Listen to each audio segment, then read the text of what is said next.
looks like a local mechanic decided to give us a call. Funnily enough, on the day I decided to change the oil in this beast. But anyway, he said over the weekend when the temperatures were getting a little warmer, he decided to try his AC, and it kind of worked. It was blowing air through the vents anyway. Said he walked outside and the fan motor was not actually turning, but it was making a buzzing or a humming sound. So we'll stop by, take a look for him. He said he would be at work today, but he was going to leave the garage door open for us so we could kind of dip through and see what was going on out there for him, and hopefully it's something simple. Here's our unit in question. It appears to have already been maybe worked on. We got the disconnect pulled already. So the gentleman said the fan motor wasn't spinning, but he could hear a humming sound, which I do hear right now. That is likely just our contactor here. Yeah, our contactor's pulled in, but we have no power, theoretically. We will confirm that, though. So nothing there. Going to ground. Going to ground. So no power.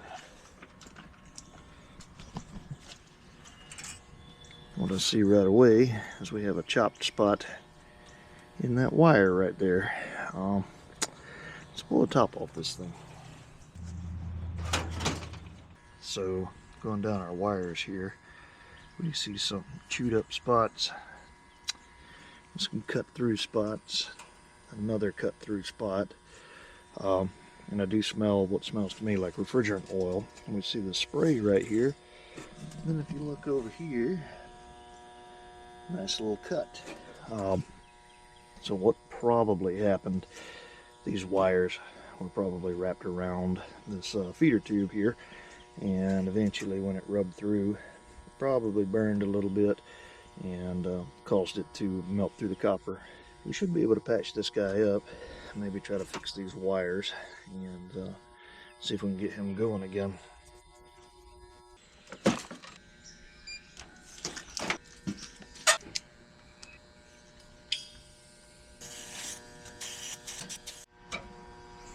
Honestly, that hole's so big.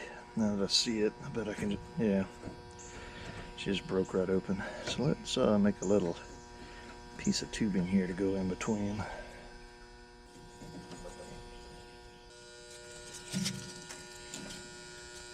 Just clean these edges up a little bit.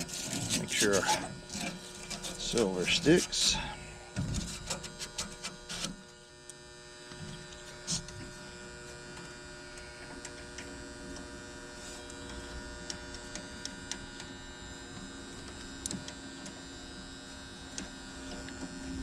On there a little bit.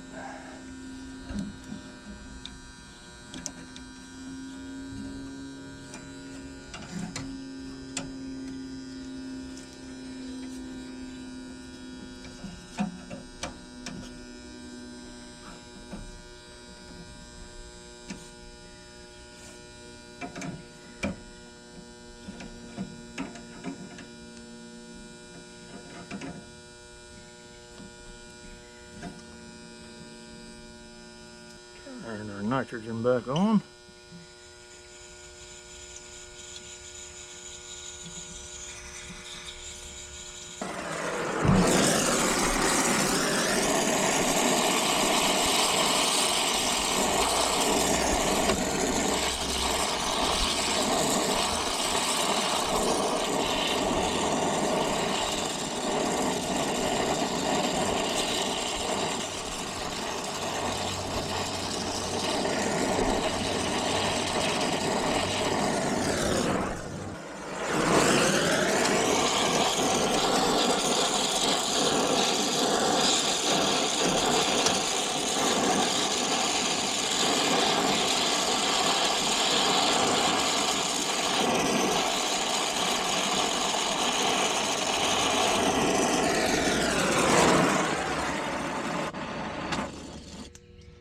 See if that holds.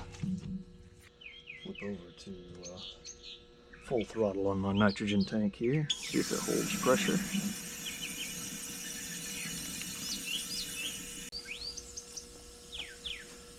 feel anything. We'll pump it up to, this is an old R22 unit, so we'll pump it up to maybe around 150 pounds.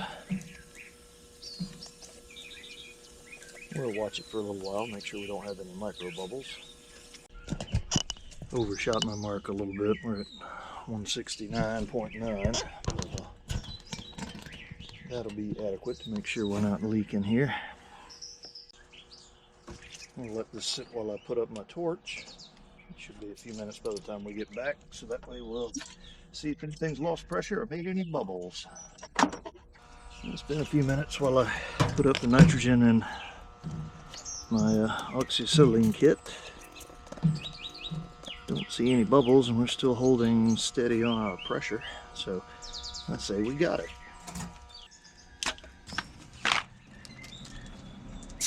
Purge our nitrogen.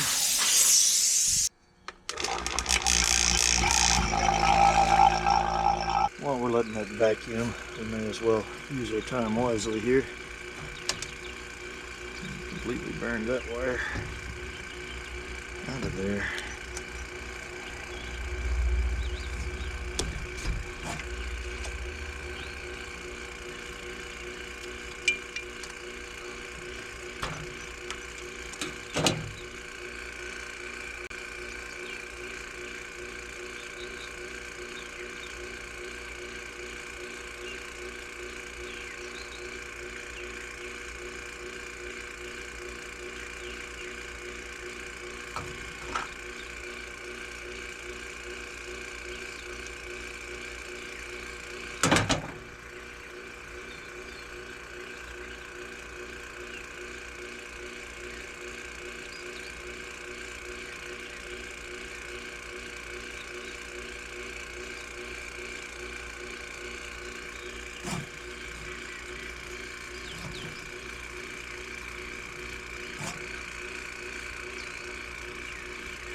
We're going to let this vacuum sit for a little while and make sure it holds that direction too.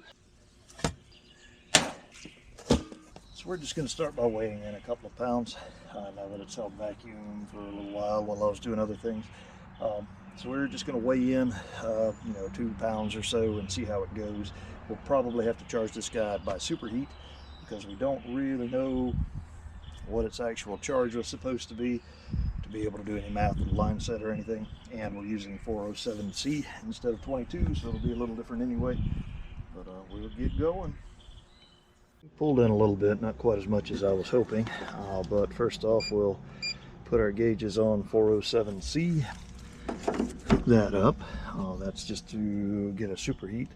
And something you may notice, the whole point of these is that there's a line of sight disconnect, so you're supposed to safely be able to unplug this thing if it's having issues.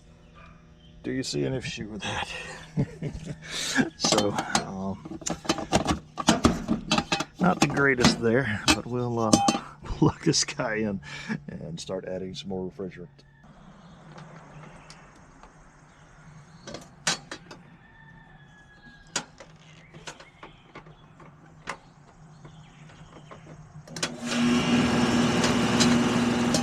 It's a little noisy, but it's running.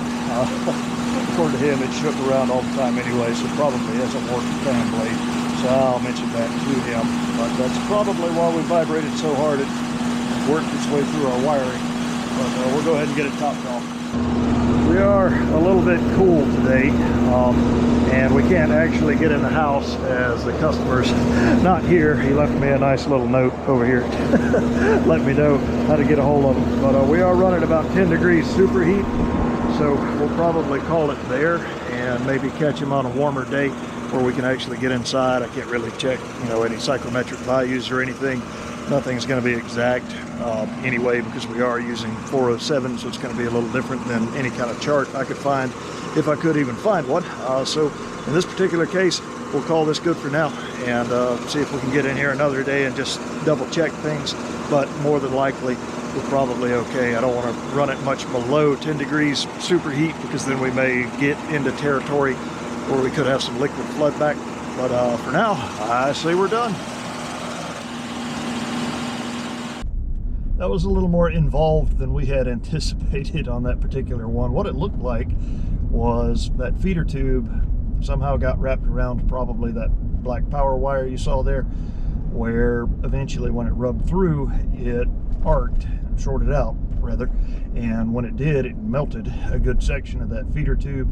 Usually, you can patch or bridge over a small crack or a small hole inside the copper. However, that was basically about half the diameter of that copper tubing. So if we had tried, more than likely we would have filled up the copper tubing or not left very much room for refrigerant to get through. So instead we opted to make a little coupling out of some 3/8 copper, get it all sealed up. Surprisingly, that thing held a pressure test for the, I wasn't really worried about our joint, but I just wanted to see how bad everything else was leaking. But surprisingly, it held the 169 pounds for quite a while. We were able to put a vacuum on it, and it held the vacuum for quite a while. He did mention he's never had to put refrigerant in it before, so it's a fairly good one as far as leaks go. Apparently, we did not have any R22 obviously for that unit, so we did have to put a drop-in replacement. Luckily, I guess luckily for us, it had already evacuated itself, so it didn't have to do any of that, just charged it back up essentially. But there was a little issue. We don't really know how much to put in it because there is no chart on the unit, nothing to even see what an approximate weight might be. So we did just kind of do it by ear. Unfortunately, nobody was home, and it was, heck, it's been probably about 30 minutes now, and it's still only 50, 55, 56 degrees outside today. So it's real hard to get an exact read on it. Don't really know what the temperature is inside, as he just left the system turned on and turned low so it would operate while we were over there. But I didn't want to go too much below about 10 degrees on the sub, or superheat rather, because you do run into liquid slug back territory, so didn't want to cause them any issues like that. So we essentially just charged it and let it rip, let him know that on one of these afternoons gets a little warmer, give me a call back and we'll come back and double check everything. The wiring there, what it looked like to me after we did get that fan going, the motor itself is a relatively new one, but I don't know, the fan blade may have got warped a little bit when whoever changed it, or it may have slung a weight or something, but it was causing quite a bit of vibration. I did mention that to him as well. He may look into getting a new fan blade. There again, according to him, no, that thing's done that ever since he's had the house. So didn't seem that concerned with it. But what I think happened is whenever that motor got changed out, there was enough vibration that the wires got over and either touched that feeder tube, or somebody had even wrapped it around the feeder tube trying to make it stabilize so it'd be out of the way of the blades, and eventually it just rubbed through right there. So got that taken care of, wired back together. Luckily his fan motor started back up, got him charged, and he should be happy other than the bill, and we'll run on to the next one.